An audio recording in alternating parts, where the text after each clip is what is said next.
Sanibonani once more again bafethu membukele bafethu interview ka DJ Speedster no MC The Harsh la bafethu. What I'm gonna say.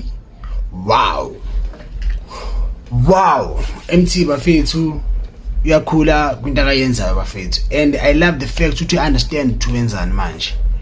And kuzinga kulo manje niyabona ukuthi uLovo siphathele into egrand bafethu, igrowth, immaturity bafethu, and there's a lot bafethu esithola ku MT bafethu.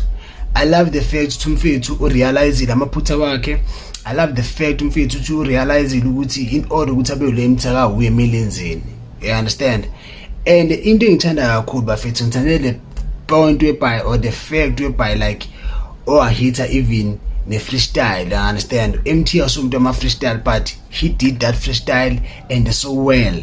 Kahle he was tripping until he was not rapping. He was tripping on the beat, le hip hop, which like beat likabani liga Aries. You understand? So I truly love that bafethu yabo. I truly love that. It shows ukuthi umjita manje i-career yakhe ithatha serious. You understand? And uprove abantu abarongo, I mean uprove abantu abaningi wrong about the way bebecabanga khona ngaye. You understand? The way bebembona ngakhona. That's crazy, bro. Let's rap right now, Big Hustle. You still rapping? I try, man. What you got? What you got for 5 hip-hop nights, Big Hustle? Big Hustle. Hey, look at how these niggas is looking at me. I don't freestyle cause my style ain't free. Yeah, they call me MT. Yeah, yo, Puff and Envy. I only freestyle with the homies.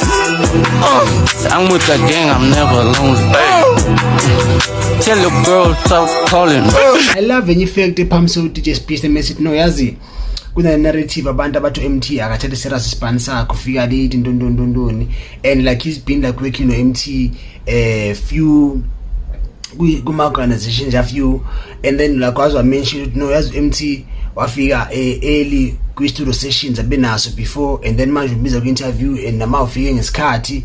I truly love that because immediately was mentioned into finalize into lezi yabonisa ukuthi bafethu MT manje abantu abaningi baqala ba-realize ukuthi no i-social iqamba mango MT bakhuluma into negative because bafuna njani, bafuna destroya ini i-career kamfethu yabo. But ke uthi make phansi DJ Speedster into ngabona azini into ezibalekile into ezifana lezi bafethu ukuthi kahle kahle sisebenzisa na platform kanje for njani uku-riper off i-negativity siphakamisa i-positivity bafethu, and MT uyishayile bafethu i-freestyle yakhe ayika bafethu nizoyibona.